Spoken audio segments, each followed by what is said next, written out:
안녕하세요. 하루 필수 말씀 충전 하필 큐티 조종환입니다.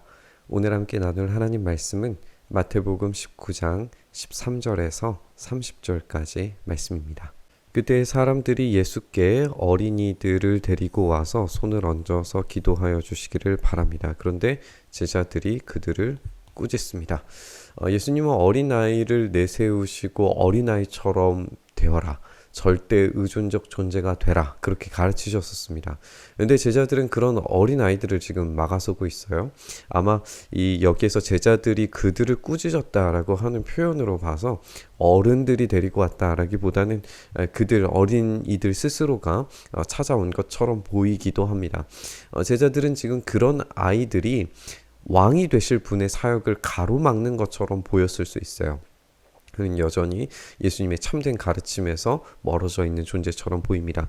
예수님께서 말씀하시기를 어린이들이 내게 오는 것을 허락하고 막지 말아라. 하늘나라는 이런 어린이들의 것이다. 우리가 다시 한번 생각해 보면 이 어린이들은 절대 의존적 존재입니다.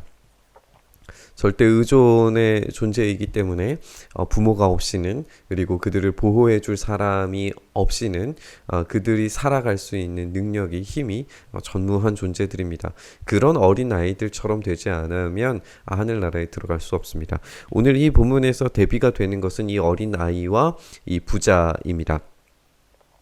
이 부자 젊은이, 이 한 사람이 보여주는 이 대비가 오늘 이 절대 의존적 존재가 될 것인가, 아니면 여전히 내가 소유한 것을 붙잡고 살 것인가, 이 대비를 우리가 살펴보게 됩니다. 그런데 한 사람이 예수께 다가와서 선생님, 내가 영원한 생명을 얻으려면 무슨 선한 일을 해야 합니까? 라고 질문을 합니다. 그러자 예수님께서 이렇게 답변하시죠. 너는 나에게 선한 일을 묻느냐? 선한 분은 한 분이시다. 내가 생명에 들어가기를 원하면 계명을 지켜라, 이렇게 말씀하세요. 여기에 이 사람은 지금 무슨 선한 일을 해야 되느냐라고 묻고 있는데, 이 선한 것은 오로지 한 분, 하나님밖에 없으시다. 하나님 한 분뿐이시다. 라고 지금 예수님께서 말씀하고 계십니다. 인간은 선한 것을 행할 수가 없습니다. 선한 것에 대한 이해에 있어서 이 부자 청년은 율법에 대한 준수를 생각을 하고 있어요. 그런데 진짜 선한 것은 오로지 하나님 한 분뿐이십니다. 우리가 앞서서 살펴봤듯이 율법은 인간의 오염된 성질로 인해서 허락된 선이지 그 자체가 완전한 선은 아닙니다. 부자 청년은 그 선 자체를 실행할 수 있다라고 오해하고 있어요. 여기 생명에 들어가기를 원하면 계명을 지켜라. 그리고 이 뒤에 어느 계명을 지켜야 됩니까? 라고 질문하자 살인하지 말아라, 간음하지 말아라, 도둑질하지 말아라, 거짓 증언하지 말아라, 아버지와 어머니를 공경해라, 내 이웃을 내 몸과 같이 사랑해라 라고 이렇게 말씀하십니다. 우리가 아는 것처럼 이 계명들은 10계명으로 우리가 알 수가 있죠. 이 10계명을 지금 예수님께서 제시하고 계시는 것처럼 보이는데, 이 계명을 잘 지켰다라고 말할 수는 있어도 결국 그 속에 담겨진 탐심에 대해서는 부인할 수 없습니다. 이 뒤에 있는 이야기가 이제 그런 이야기이죠. 그러니까 이 사람이 잘 지켰다라고 생각하는 10계명조차도 껍질을 벗기고 나면 그 내면의 핵심 가치를 제대로 수행했느냐라고 질문한다면 결코 그것을 제대로 수행할 수 없었다는 것을 우리는 알고 있어요. 우리가 예수님께서 제시하시는 기준이 얼마나 높고 까다로운지에 대해서 우리가 이전 본문들에 대해서 나눴습니다. 그리고 이 모든 기준들을 다 충족할 수 있어야지 선한 것이고, 그 충족한 선을 통해서 영생을 얻을 수 있다라고 이야기하시니까 이 부자 청년은 도무지 그것을 지킬 수 없다는 것을 알게 되는 거죠.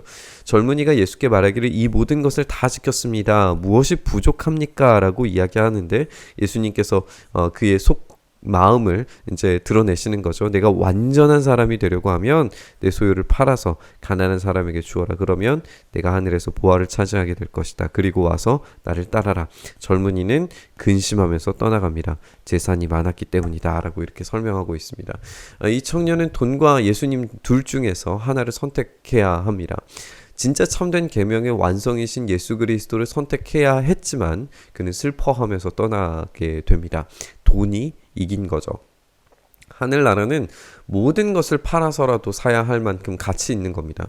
그런데 청년은 그 참된 가치를 제대로 알지 못하고 있는 거죠. 예수님께서 제자들에게 말씀하시기를 내가 진정으로 너희에게 말한다. 부자는 하늘나라에 들어가기가 어렵다. 내가 다시 너희에게 말한다. 부자가 하나님 나라에 들어가는 것보다 낙타가 바늘귀로 지나가는 것이 더 쉽다. 제자들이 이 말씀을 듣고 깜짝 놀라서 누가 구원을 얻을 수 있습니까? 라고 질문합니다. 부자들이 하늘나라에 들어가는 것은 매우 어렵다라고 설명하고 계십니다. 하늘나라는 영생과 구원이 있는 곳이죠. 하늘의 시민이 되려고 하는 자는 이 땅의 모든 부를 팔아서라도 그 영생을 얻으려고 해야 합니다. 그런데 청년 이 부자는 영생을 원하기는 했어도 대가를 지불할 각오와 마음이 없습니다. 이 땅에서의 부가 영생보다 더 필요하고 절실하다라고 느끼고 있는 거죠.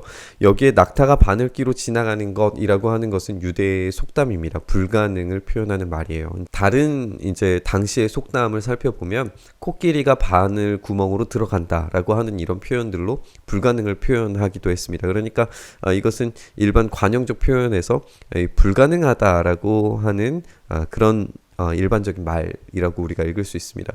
그러니까 유대인들에게 이 제자들도 지금 깜짝 놀라고 있잖아요. 유대인들에게 부라고 하는 것은 하나님께서 복을 주셨다라고 하는 그 복에 대한 증명의 표시였습니다.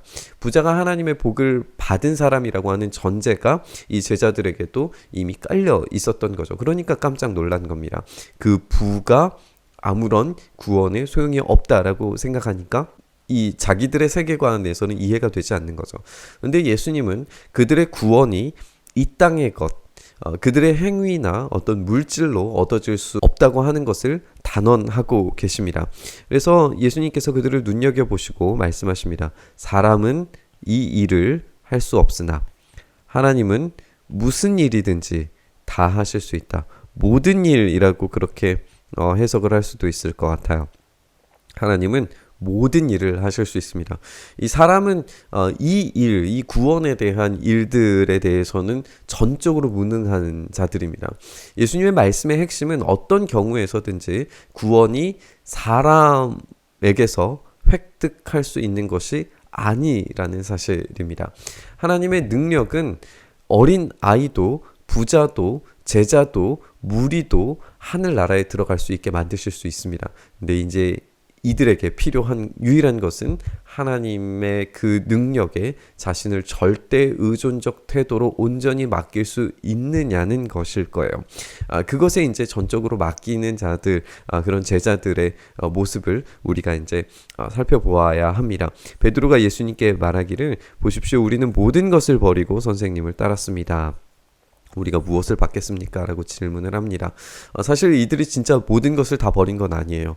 이들은 여전히 생업에 돌아갈 집도 배도 있습니다. 우리가 요한복음 마지막을 보면은 알 수 있죠. 자기의 돌아갈 생업이 있고 집도 배도 있습니다. 하지만 예수님을 쫓아서 전적으로 따르고 있다는 것만큼은 분명히 사실이기 때문에 모든 것을 버렸다라고 하는 것이 과장적 표현이기는 해도 분명히 예수님께서는 그것을 인정하십니다.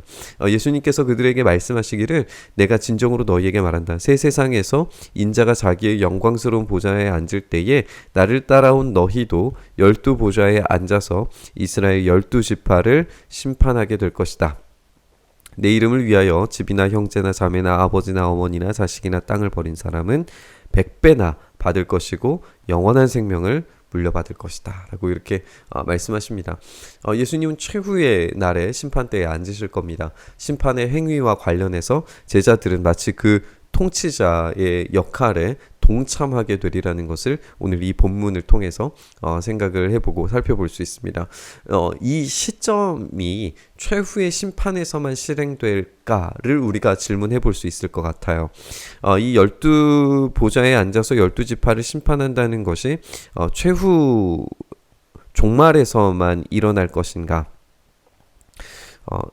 굳이 그렇게 생각하지 않더라도 이 심판이라고 하는 것은 이미 실현된 종말로서 이 땅에서도 가능할 겁니다. 왜냐하면 예수님께서 그들에게 제자들에게 이 땅에서 매면 하늘에서도 매이고 이 땅에서 풀면 하늘에서도 풀릴 권세를 허락하셨어요. 그것은 이제 이런 심판, 정치적인 그리고 공식적인 하늘의 임재를 이들에게 맡기셨다라고 하는 의미이고 이 새 세상 예수님께서 부활하신 이후에 성령님을 보내셔서 새롭게 된 공동체가 경험하게 되는 그 영광스러운 보좌라고 하는 것도 최후에서만 경험할 것이 아니라 십자가와 부활에서 우리가 그것을 구름 타고 올라가시는 것을 이것으로 인정한다면 물론 최후의 종말의 시간에서도 이 일들은 가능하겠지만 계속적으로 지속적으로 이들이 이런 공식적인 하나님 나라의 임재를 통한